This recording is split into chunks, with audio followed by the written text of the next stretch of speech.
Hello and welcome to Landscape Photography World, the podcast for everyone passionate about landscape photography. I'm Grant Swinburne. I'll be your host on this show, talking to landscape photographers about their motivations, likes and dislikes. Jeremy Murray, originally from the Greater Lithgow area, got into photography through his extensive international travels. However, amidst his explorations, he found that nothing quite compares to his hometown. His journey into photography mirrors that of many enthusiasts, initially ignited by the desire to capture the essence of his travels and new experiences. Through the lens, Jeremy has cultivated a heightened sense of observation and an enhanced appreciation for the simple yet extraordinary facets of daily life. His greatest joy stems from embarking on nature explorations with his family. In his photography, Jeremy aims to rekindle people's connections with the natural world, emphasising the importance of safeguarding wild landscapes and wildlife.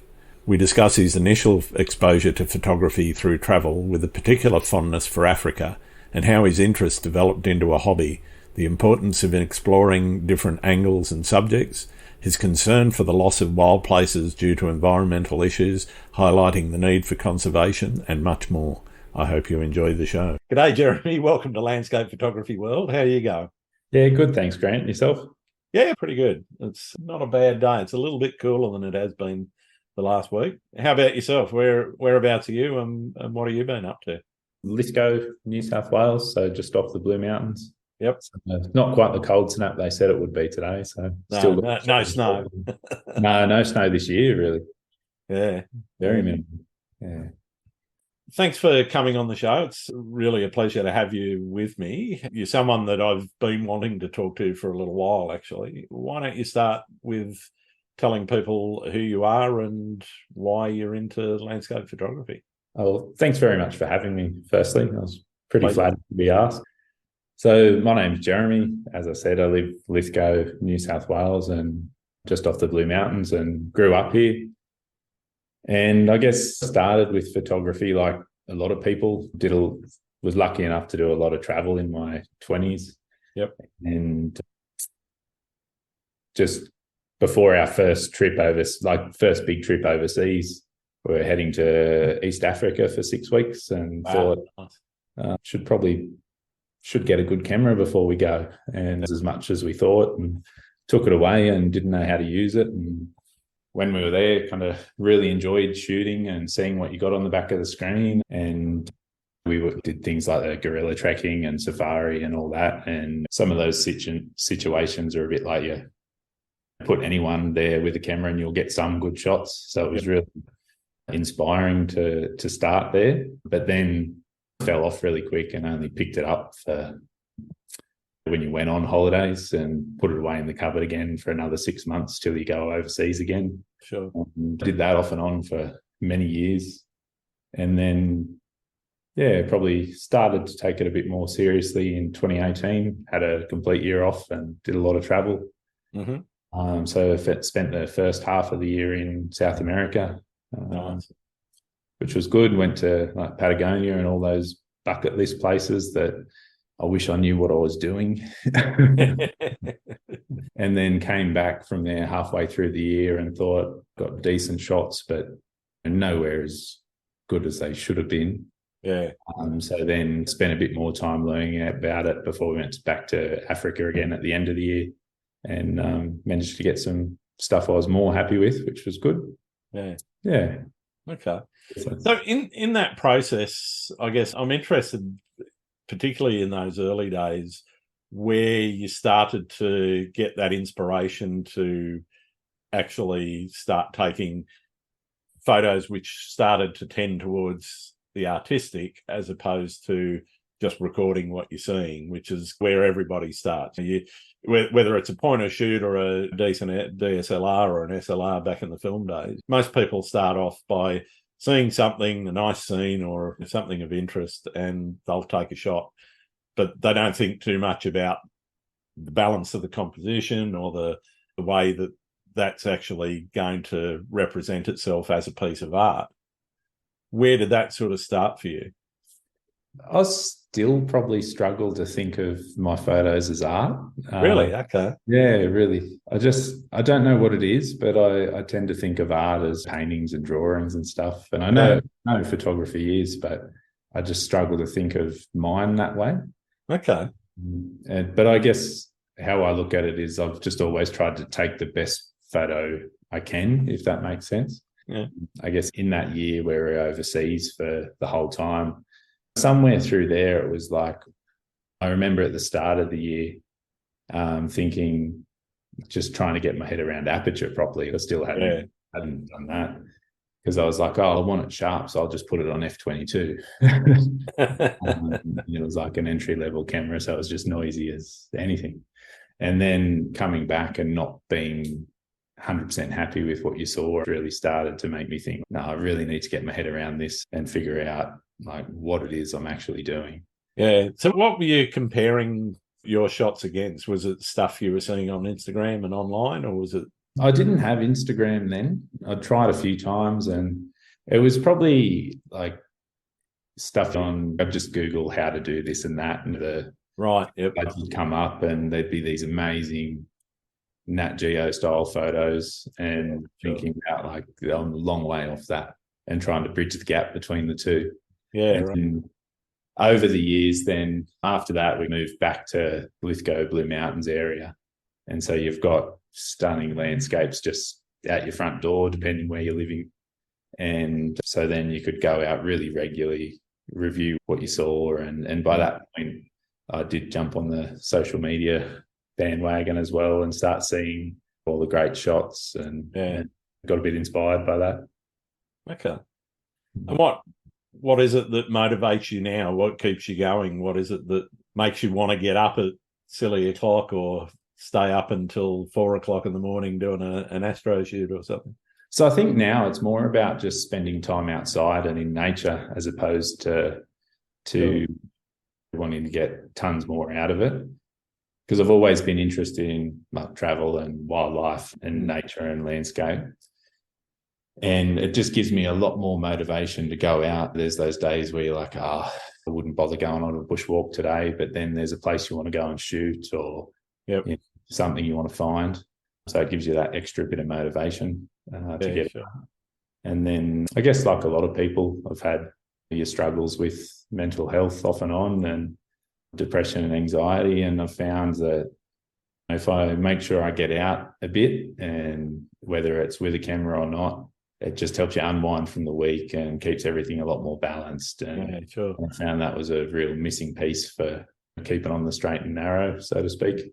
Do you find that's become, or that became more prevalent, the mental health issues, before or after social media? Was it just something that was always there because of stress at work or whatever? But I think it was always there. Yeah, I think it was always there, and like all of us, stuff you pick up along your life and how you deal with things isn't always everyone's their worst critic. Yeah. But I do notice now social media is not always the conductive to great mental health. If you get in that kind of trap of comparing your stuff to other work and starting to just, you have those periods where you look at your stuff and you just think it's all shit, which we all have time to time. Yep. So I don't think it's always the best. Yeah, and then I find then you probably need a bit of a break for a while. Yeah. In terms of where you are on that spectrum from hardcore planning, where you're into all the apps and it takes you weeks before you decide where you're going to go and you know exactly, you pre-visualize what it is that you're going to shoot, to somebody that says, all right, I'm going out this morning, conditions look pretty good, we'll give it a go. Where are you on that spectrum? Now I'm a lot more spontaneous. So I'm in a situation where, I have a 3-year-old and another one on the way. Yeah. And so it's kind of very opportunistic these days when you get out, and it's normally I've woken up before everyone else, and so I peep outside and it looks pretty good, and so I'll go and hopefully I can be home before everyone's up. But so a lot of it tends to be quite spontaneous, but I do have a list of places that, if the clouds are here, this is where I'll go. Or Yeah, right. And because I do shoot a lot around the mountains and live there, you can, while you're driving, it's, the clouds are this side, so I'll go to Katoomba, or you can alternate depending on what things are looking like. So you can just pick your spot and go from there. Yeah, fair enough. And then if it's something like Astro, I try and plan a bit more. Yeah. But even then, so I'll have a bit of a list and see where the clouds are and where they're not, and go from there. Yep, fair enough. And what do you do in terms of trying to, you say you're not thinking of your work artistically, but your work definitely has its own style. Do you feel that you've developed that on your own, or is it something that you've been influenced by others, or is it something that is a bit of a blend of the two? I think I don't consciously shoot in a deliberate way where I'm like, I've got to do this and that because this is my style and it's got to fit like with the rest of my work. Yeah. But I think it just tends to happen that way for most of us. You start to see things you do and what you don't like, and start to shoot that way. And then you start to put like your favorite shots together, and then you'll see there's similar compositional elements or color palettes you like. Yeah, right. And I think that's mostly it, just going out and shooting, and you finally see what you enjoy to look at. And that's kind of where I've developed my style, I think. Mm-hmm. Not that I could tell you what that is. Okay. Well, I was going to ask if you could describe it. I guess I think I do, if I can find a good strong foreground with leading lines. I think that often is something I try and look for, because I tend to use a wide angle a lot. And I think if you just snap the whole scene, sometimes it's a bit too much in. Sure. And then I definitely like vibrant colours, because I mostly shoot sunset and sunrise, and it's what you tend to chase at those times. Yep. And more and more then I've been trying to look at as well, like shooting a bit more deliberately, finding like what do you actually like about the scene, what's going to be the main subject, and then what complements that in the foreground. Yeah. Okay. What about experimentation? Do you do much of that out in the field, or is it more you've got a kind of, not necessarily a set routine, but you've got a kind of an idea about how you want to capture a particular style of scene, like a waterfall or a sunrise or whatever it is? Yeah, I do think I experiment, because I tend to, especially since going the mirrorless route now, I don't really shoot with a tripod much anymore. Okay. Yep. Only really Astro and not much of anything else. So then I tend to just be wandering around, taking probably way more shots than I should, and just try and... I don't think there's any such thing. Just spray and pray. Wandering around and just trying a bunch of different angles and seeing what I see. And if you find something you like, I'll still keep walking and try and find something else, because you can always come back to it once you know where it is. That's right. When the light hits its best spot. So I tend to come back with a lot of rubbish as well. So I'll probably delete a lot, but that's okay. No one has to see them. So no, that's it. No one's going to see your worst work. No, not unless I'm desperate for something to post and think it's a good idea. I remember not too long ago, and unfortunately, I was doing a long exposure, 7 minutes at nautical twilight, so I couldn't really see what I was doing. Realised that I'd actually left the lens cap on. So that one wasn't great. No, there's 7 minutes of black. No, definitely not. There's been plenty of times I've left the lens cap on in a hurry, got excited, like for wildlife or something, and pointed at it, and it's like, shit, now it's gone, it's flown away, and I've missed it. That's it.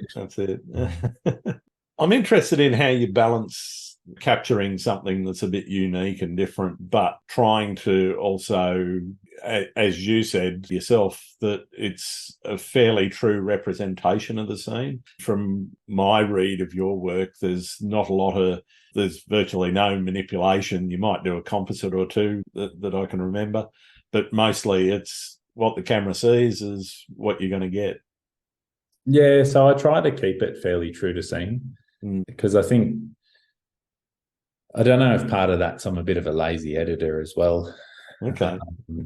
I think if it takes me too long, then I have to work it too hard. It's probably just a shit photo and move on.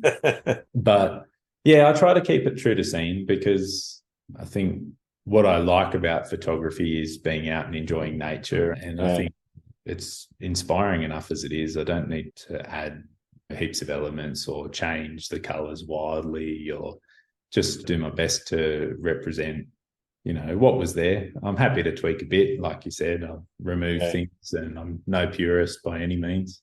Yeah. But yeah, I think, most places are beautiful enough as they are and don't need tons of extra work. And if I don't get the conditions I want, I'll just have to go back again. Yeah. There's always another sunrise or another sunset. sunset. That's right. There'll be one tomorrow. That's it.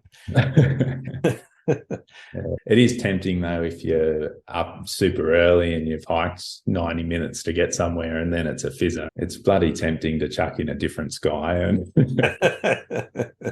yeah, because do I really want to do that again? Yeah, that's it. Particularly if in one of the directions it's uphill all the way. Yeah, that's it. And on the mountains, it's going to be uphill one direction. That's it. You're out there on the way back. And you mentioned that period where you started to get more serious and you decided, okay, I'm going to start to learn the camera and how to sort out aperture, et cetera, et cetera. How did you go about that? Was that something that you sought out mentorship, or did you do it all yourself and it was self-taught through YouTube and whatever? How did you go about it? I remember there was one set of articles. It was like I can't remember where it was from, but it was like a wildlife photography blog and they had a YouTube channel and everything, but they had just one really good set of articles that was like, one was on aperture, one was on shutter speed, one was on ISO, and then one on composition. And I don't know what it was about those articles, but they just explained it in a way that it clicked.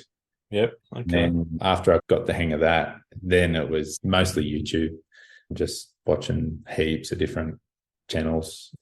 Yeah, hours and hours of YouTube, and then going out and getting it wrong and then trying again the next time. Yeah. Yeah.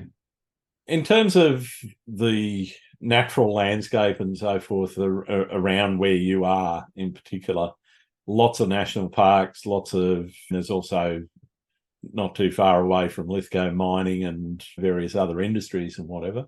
Yeah. Have you noticed in going out over the last few years things changing in the environment much? Yeah, I have, especially some of the places that are becoming more and more popular.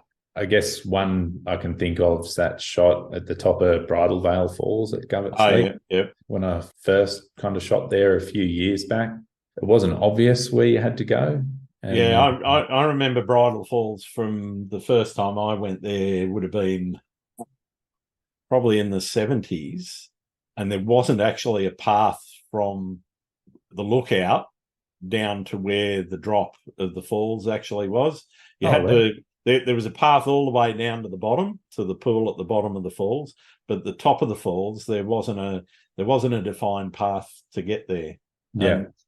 Last time I went there, and this is 40 years later, nearly, I noticed, you can pretty much tell how to get there now. Yeah, that's it. And there's this big path just that's trampled vegetation and just to that top of the fall there. And I can't judge anyone. I probably helped tread that path. But that's definitely one spot where the last time I went, I felt left feeling a bit guilty, thinking, I don't know how many more times I'll shoot there. I'll have to find another lazy go-to landscape spot. Fair enough. There's always rock. Yeah, that's right. But it's A not bit of a as hike for lazy. that one. Yeah, it's not as lazy. But definitely when you go up, like Nunes Plateau, if you've been up there, Yeah, been up there, yeah. you start to see just some changes with a combination of, as you said, all under there is a just giant mine, basically, which again, I can't say I'm necessarily, I can't judge mining too harshly, basically. What you mean? It's put food on my plate while I was growing up. But yeah, you can definitely see the subsidence issues and the damage to some of the rock formations and things like that up there. And it also tends to change quite a bit, particularly when there's bad weather and rain and The erosion there. and then people heading up and not respecting the tracks because most of it's four-wheel drive only. And when you're going up in wet bogs and are getting stuck, it leaves a pretty big mess for everyone else to try and get through. Yeah, that's right. Yeah, I can't. Well, it's been a few years since I've been up to Nunes Plateau.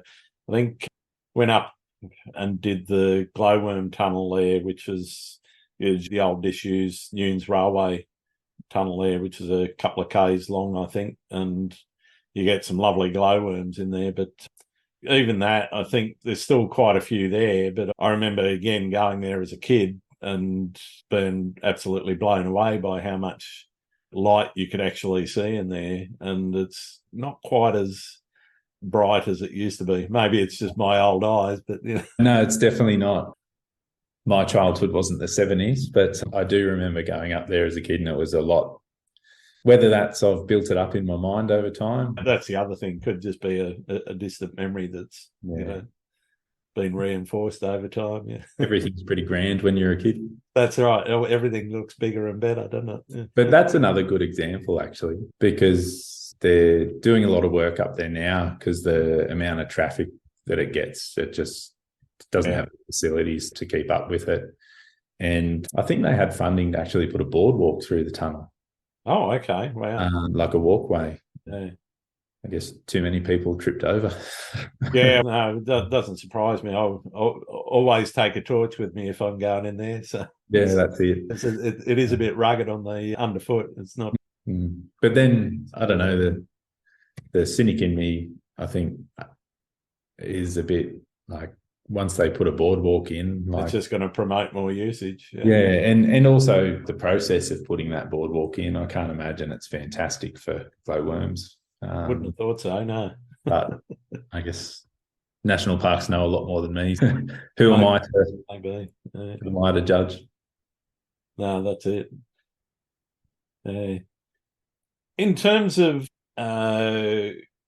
what photography is for you in your life, is it full-time work? Is it a hobby? Is it just a pastime and something that you do to relax, or what is it to you? I think first and foremost, it's hobby and time to relax. Like I said before, about getting out in nature, and gives me that extra motivation to get out and about, which I don't often need an extra push. I'm happy to go out on the days where you don't need it. It gives you that extra motivation. So mostly hobby and pastime, and then previously a bit of a side hustle, but I'm at the point where I'm thinking of just wrapping that part up and leaving it just as a hobby and pastime. Yeah. So I found with the side hustle, it was just print sales and things like that. And funny enough, like, who would have thought the amount of prints you sell is directly related to how much effort you put in selling them? Oh, definitely. Yeah. It's pretty much like anything. If you're not advertising yourself and your work, then it's hard for people to find you. Yeah, that's it. It's not a free money pit. And so I found that the more effort I put in selling them, the less I was enjoying photography. Sure. And starting to feel more like a chore and something that I had to do as opposed to something I wanted to do.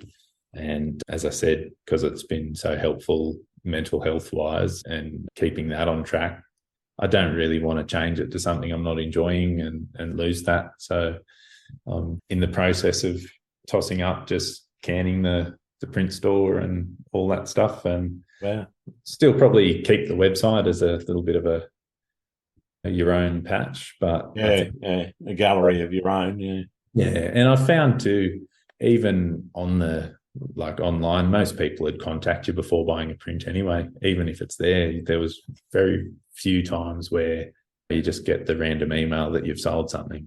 yeah. Most of the time, there's a lead in and a bit of contact. So Yeah. Most of the time for me, it's now people trying to con me into them doing NFTs for me. oh, definitely, there's no shortage of them, is there? No, unfortunately, I got two the other day. I think was it yesterday or the day before, with literally two different IDs. I think it was on Facebook Messenger or something, and they were both literally word for word the same script. I do try and have a bit of fun with them Oh, sometimes. same. Yeah. I did a video on it actually, which is on the YouTube channel about scammers in your DMs, and so every time I get one of these now, I just send them a link saying, because they always say, "Can you message me?" So I send them that as a message and say, "Here's my message to you." Funnily enough, never hear back from them. Yeah, who'd have thought? Yeah.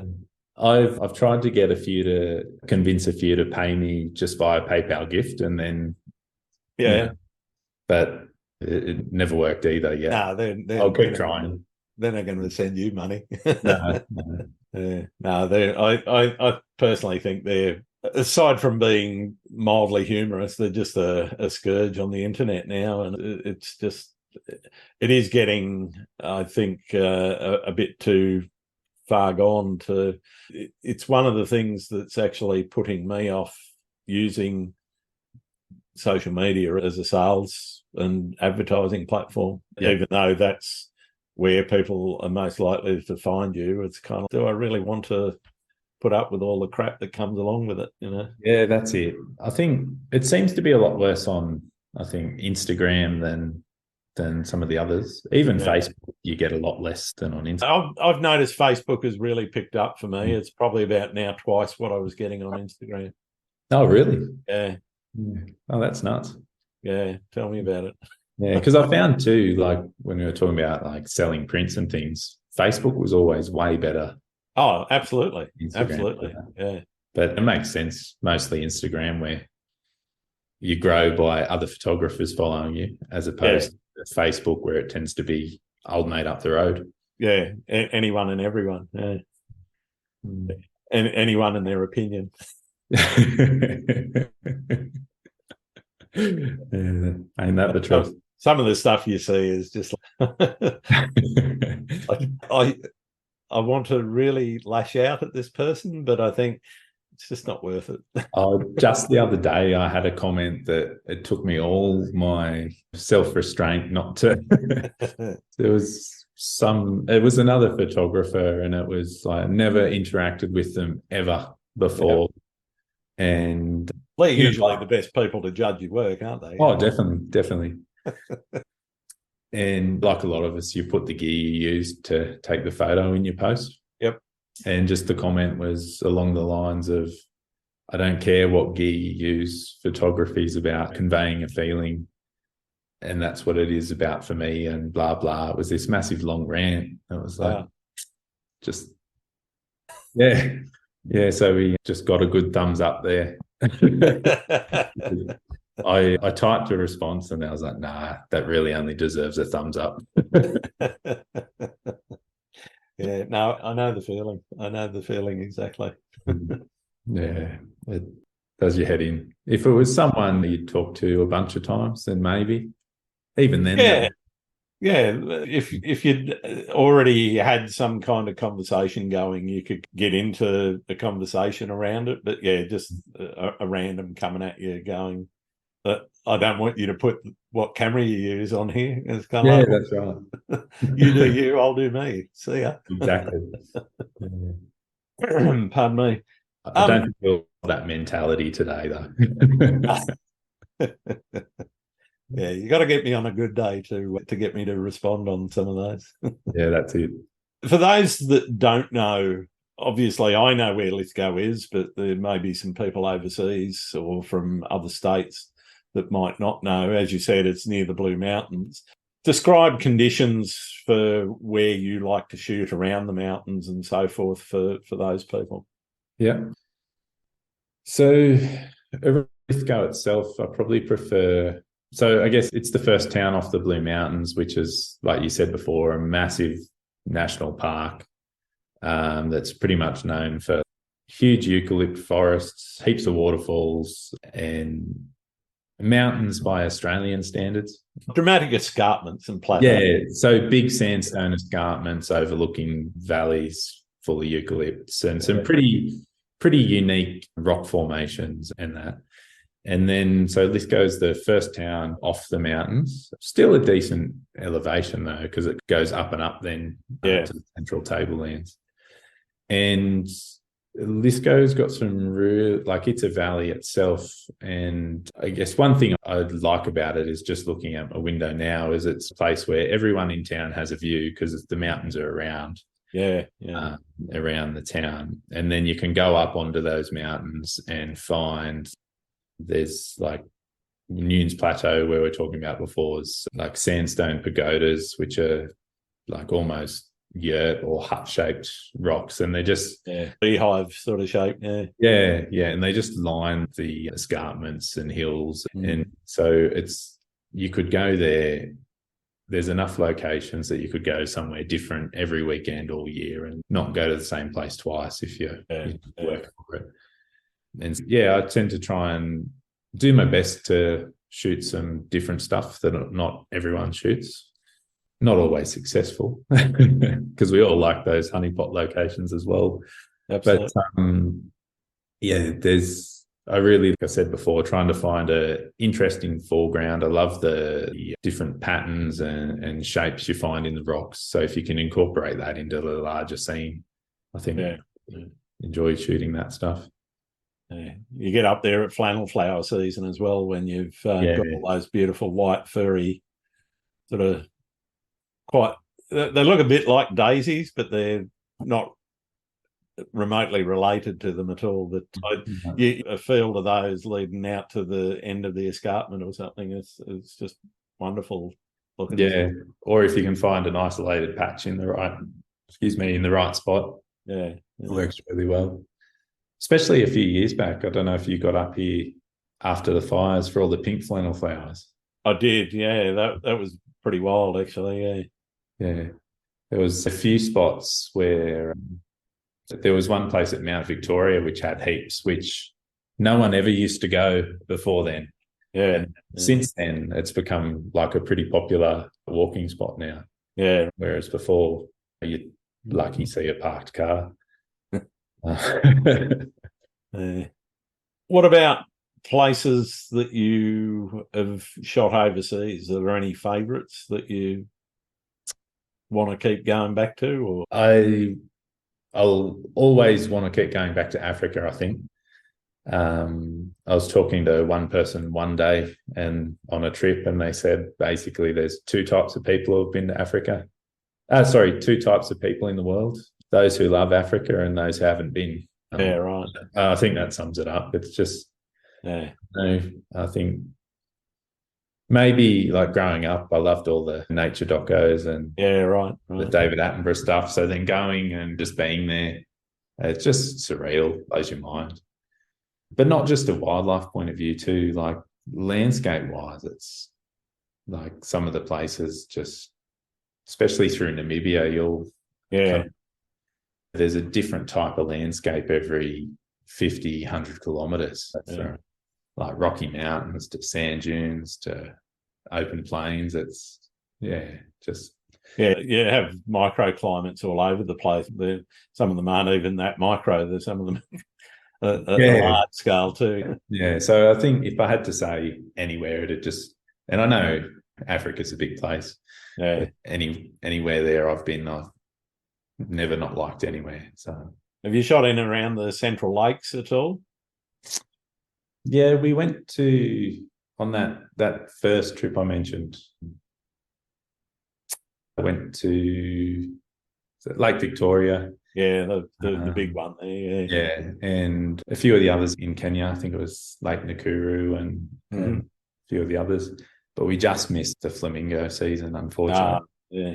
So there was not the sea of pink you'd wanted, but just more reason to go back. Absolutely. Yeah. Have you ever been? No, Africa's on the list, but I'm one of those people that hasn't been yet. But yeah, I definitely want to be there. Yeah. But then I've got a very long list, and it's hard to work out what the priority is. Yeah, that's it. The long and ever-growing list. That's it. Yeah. Whereabouts would you like to retire? Is Lithgow it, or do you see yourself somewhere else? No, Lithgow's it.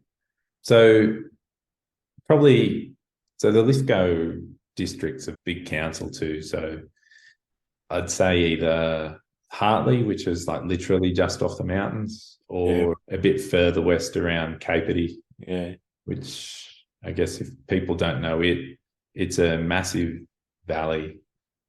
I can't remember what metric this is based on, but I think it's like second biggest canyon in the world compared to the Grand Canyon. I don't know. That's my understanding is, yeah.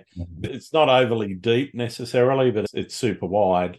Yeah. And it's, again, littered with spots that just your hardcore bushwalkers see. Yeah. So it'd be worth exploring. You could spend weeks just. Yeah, I reckon months easily in some places, Yeah, I guess there's places up the back of Glen Davis and whatever that you just can't get to without doing some serious bushwalking. Yeah, that's it. And previously I probably would have said Wolgan Valley, but that got bought by the Emirates, didn't it? Oh, they're shut now. Are they? Oh, okay. Yeah. I hadn't heard that. Because there was massive landslides with all the rain the past few. Okay. And it's been shut off for okay. The main access down there has been shut off. And I remember going up camping up there in the 70s as a kid and just being blown away by both the remoteness, the fact that there's no phone, no electricity, and this was back then when there was no phone or electricity. Well, there's still no mobile still no mobile reception at all there. But there's no electricity in the valley. There's no facilities, except there used to be a pub there that was open occasionally. And then I remember wandering around down by the side of the river there that runs through the valley. There used to be a mining town. That's why it was there in the Wolgan Valley. They used to mine shale, apparently. Yeah. Bizarrely, I know this sounds really horrific now, but one of the byproducts of the shale oil that they were extracting was petroleum. And they didn't have a use for it because there were no cars when they were doing that mining. And so what they did with most of the petroleum that they got extracted out of the shale mining operation was flush it down the river. Oh, straight in the river. Wow. Literally had a big pipe and just flushed it out. Yeah. As you said, can you imagine the outroar now? Oh, absolutely. And rightly so. Yeah. But I just remember the old works there. There was old rusty tanks and there was brick kilns and whatever, these massive brick walls and whatever down there. You can still, once they rebuild the access road properly, you can still. I guess you could. I don't know what the walk down in there from the glowworm caves. I remember you used to be able to walk down there from there. Yeah, so that's the road the residents have had to use to get in and out. Yeah, wow. So they've had to have, initially that's the road they used and had to have escorts and had to book on to get in and out of the valley. And that was for months and months. And then that was while they built a new access road in, which is apparently pretty hairy, but still not open for everyone yet, just business and residents. Yeah. So that made me rethink saying Wolgan Valley. Fair enough. What's your most memorable experience out shooting? It's hard to think of one memorable experience. I think there was probably one morning at Govet's Leap that was pretty hard to top. It had poured the day before, and so then there was like mist and cloud inversion and just perfect conditions. Lots of high cloud, no low cloud, so just lit up perfect.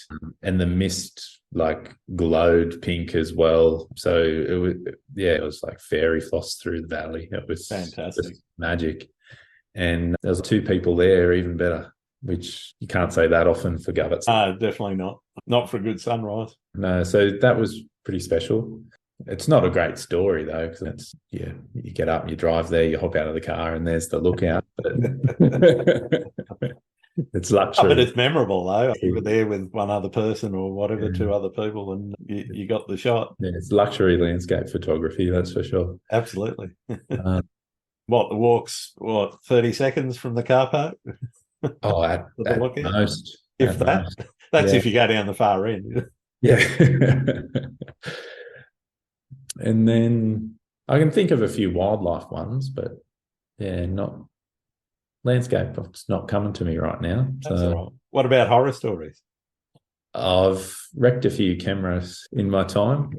The first, 3 cameras I can think of. So the first was, we're actually on our honeymoon, and we were like doing a jungle trek in Borneo. Mm-hmm. And I'm unfortunately one of those people who, like, I'll sweat in winter. And so trekking through a jungle in Borneo, 40 degrees with like 20% humidity, it was pretty soggy. And I was getting the camera in and out of the bag off and on to take photos of things. And then after a while, I just thought, I'm sick of taking my backpack off and putting it in and out, so I'll just carry it. And then an hour later, I thought, there was these limestone columns that I thought I'll take a photo. Yep. And just pointed it at it and went to click, and nothing happened, nothing had turned on. And so that was a bummer, because halfway through your trip overseas, you've got no camera, no backup. At least the memory card survived, but that's good. Yeah, got back and sent it off to Canon, and they're like, we don't cover water damage. And what, it was just the amount of humidity in the atmosphere? I sweated so much that just the sweat went in the camera and just rusted the guts out of it. That wasn't great. And then recently, this was the one, it worked out okay, because this is what prompted the switch to mirrorless. But I went on a bushwalk with my son. He was still pretty little, so he was on the front. And I thought, I'll be able to change all these lenses. I wanted to swap. I had 2 cameras, one in each hand, and I was trying to then change lenses around and swap them on both. And he was getting bored, so he started kicking. And being a 12-month-old or whatever he was, I was still too stupid to just put one camera down and do one at a time. I was like, no, I can do this. But the big problem was, I was at Evans Crown, if you've been there. Yes, I have. Yeah. So there's big granite tors that you stand on, and the boulders, and I was on top of one of those as I scrambled up, and he kicked it straight off the edge, managed to kick both cameras straight off the edge. And just had to watch them tumble down the rocks. And be way down there too. Oh, it's a long way. And did you bother going down to pick them up, or? I had to, because I needed some evidence of ownership, I thought, for the insurance. I thought I better go and get them. And I assumed they were wrecked, but part of me held out a little bit of hope. Just this little bit going, fine. The 7D's a sturdy camera. But even it didn't cope with that tumble. And so I went home, and at that point as well, I hadn't given in to the Wiggles yet. I was staunchly, I'm not watching the Wiggles with my son. And I got home, and then later on, my wife came in the door, and she opened the back door, and she's like, oh, the Wiggles are on, something's wrong. And walked into me just sitting on the lounge, head in hands, basically rocking back and forth, crying. I've wrecked both my cameras. Jeez. So that was not ideal. Fair enough. Other than your lens changing practices, son in a harness on the front of you, what have you learned about the world through photography? I think that everywhere's got something beautiful to offer. You can find beautiful nature or wildlife wherever you are. You just have to look for it and put some effort in, and you'll find it. I think, and Yeah, I think that's the main thing, that, yeah, everywhere's beautiful, got something to offer and worth looking after. Definitely. In terms of that spectrum again of racing home and putting the card in the computer and getting into editing to leaving them for months, sometimes even years, where are you on that spectrum? Are you one to race home and get into it, or you? I try to race home and get into it Yeah. because it feels like it finishes the process. Yeah. And I can remember what it looked like as well. Yep. And the longer the backlog I have, the less motivated I am to do anything with it. And I end up just deleting a heap of shots. You I'm like, mentioned I'm you not were a going to get to lazy that. editor, so I'm going to talk about your editing process in a minute. But Yeah. So I try and get straight into it. But reality is, at the moment, like I try and get there within a week. Is the that's not too bad. Yeah. Better than some. But there's definitely, like, went on a trip. What is it now? Probably nearly 6 weeks ago now, and there's still shots I haven't got to from that. Yeah. I try to get on top of it as quick as I can, though. I don't like having a backlog. Yeah, no, I know the feeling, but I have an ever-growing backlog myself, Yeah. particularly if I go away, because I tend not to take my laptop with me if I go overseas in particular, and therefore when I get back, there's 6, possibly 8 weeks of shooting to get into. Do you find that demotivating? Not really. It depends. It depends on how much my wife is whipping me to get a photo book, because what we tend to do when we do go overseas is get all the photos we've taken, whether it's on the phone or on the camera or whatever. And so there's some art, there's some snapshots, there's family stuff and all that sort of thing, and we'll put together a book. So of course that then pushes me to do the stuff that I've got on the camera. The stuff off the phone, I don't edit. I might brighten it up a bit if it's a bit dark, so that when it prints, it'll look all right. But other than that, I don't worry about it. But it means I then get pushed to do some of the edits that I know I've got to do. Yeah. But it depends a lot on how motivated she is to get a book together. And I think I'm about 2 or 3 books behind on trips. We've got photo books for a lot of our trips as well. It's a great idea. But yeah, I think I might need the other half to get me into gear with it. She wants them to send to her parents and family overseas because she's from the UK. She's got a motivation. That's our Christmas present to them sometimes, is a photo book. Yeah. The last one I did was 2018, so I'm a bit behind. Well, that is a while ago. Yeah. And then that's when I look at it and I'm like, I can't get motivated to do that now. Yeah. But I really should, because digital stuff, the way it is, I'm going to lose this stuff eventually, so I need to have it in a book somewhere. Yeah. That's one of the reasons why I do it. But I'm interested for you, what is it that I guess you feel demotivated by? Is it just the volume, or? I think the volume. Yeah, and I just look at the sheer volume and just don't know where to start, and end up picking a shot here and there. And I think it's a lot worse with wildlife than it is for landscape. Yeah. Because with the wildlife stuff, if you're shooting at 20 frames a second, very quickly you have 150 shots easy of the one bird or whatever. Yeah. Even a normal backyard shoot, I might take 500 photos. Wow. So, yeah, that would be demotivating, I think, to go through that. Yeah, it's when you feel a drive. Yeah. Yeah. I do wonder, a lot of talk about what AI can do for people and whatever. One of the things I'd like to see, rather than AI image generation, is AI image evaluation, where based on, you could teach it rule of thirds, golden triangle, whatever, the whole shebang. Yeah. And feed all of the so-called rules of composition, etc. in, and you could actually have it evaluate and at least rate where it fits on the scale, and potentially even identify areas where you could do a crop improvement or a change of perspective improvement on it. I think for me, that would be one of the most valuable AI tools that you could find. That way you could just push a button, let it have at your collection, and then give you a ranked set of things so you could then prioritize. Yeah, that'd be perfect. Especially if you could, again, the wildlife stuff, if it's just your critically sharp images, if it could just tick them. Just identify, what's not sharp and what that'd cull hundreds, like click of a button. I know what I get. No sharp ones and hundreds of slightly out of focus. Yeah, that's it. Yeah, there's some. Yeah, you come back with some shit. Yeah, and that's not even if you remember to take the lens cap off. Like that's it. Yeah, that's exactly it. Pardon me. Let's talk a bit about the processing. You said you were a lazy processor. Why do you say that, and what is it that you think makes you lazy around that?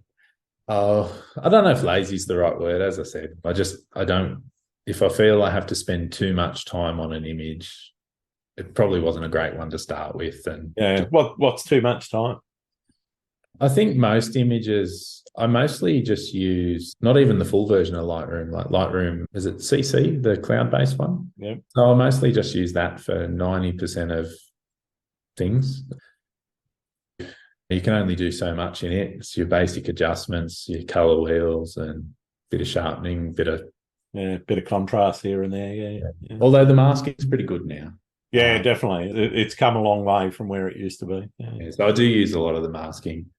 But so most images, the initial edit might be 15 minutes, and then I'll put it on ice then and come back to it in a couple of days and do a few more tweaks and do that a few times.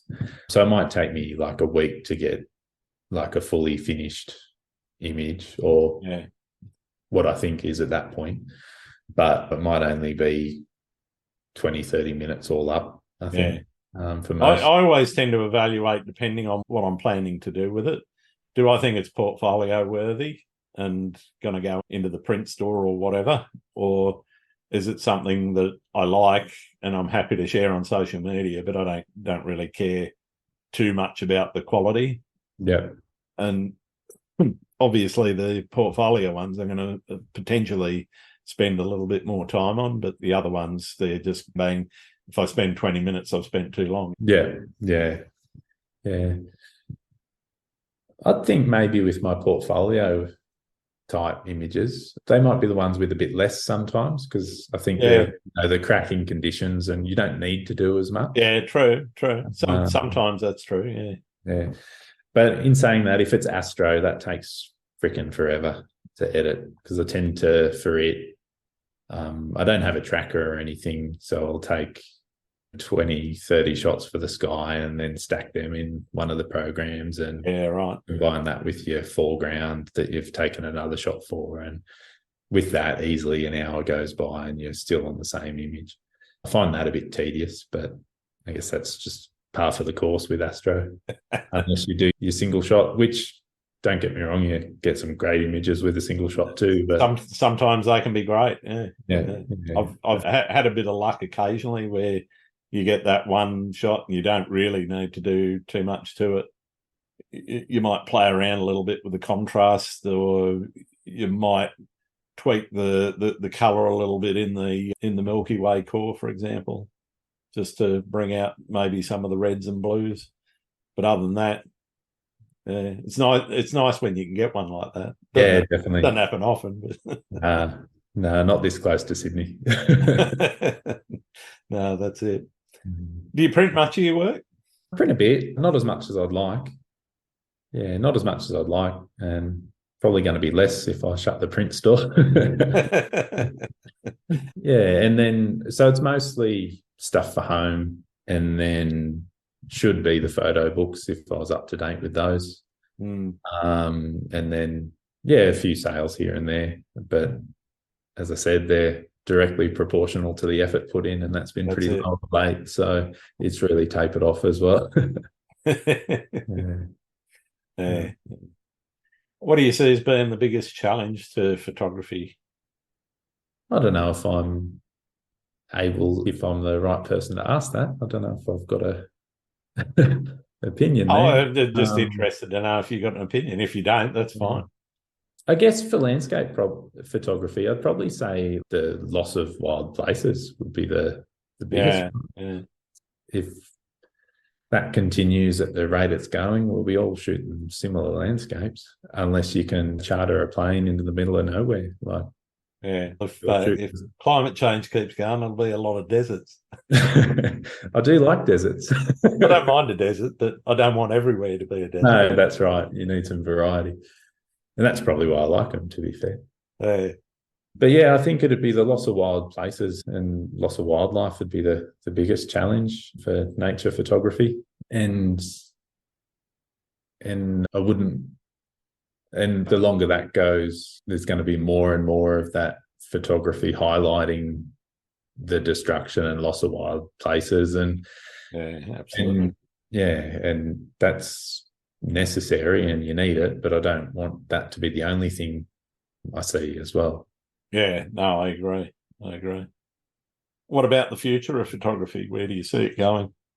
Yeah, I don't think I'm qualified to have an opinion on that one. I guess for people are always going to go out and take photos of what floats their boat. So I think it's always going to be there in some form. It'll just change and alter over time. It was film there for a while. Oh, there'll definitely be different trends. Film's made a big comeback in some genres as well. Yeah. It seems like way too much effort for me, but I grew up in the film era, and I'm thinking, do I want to go back that way? Not really. Been there, done it.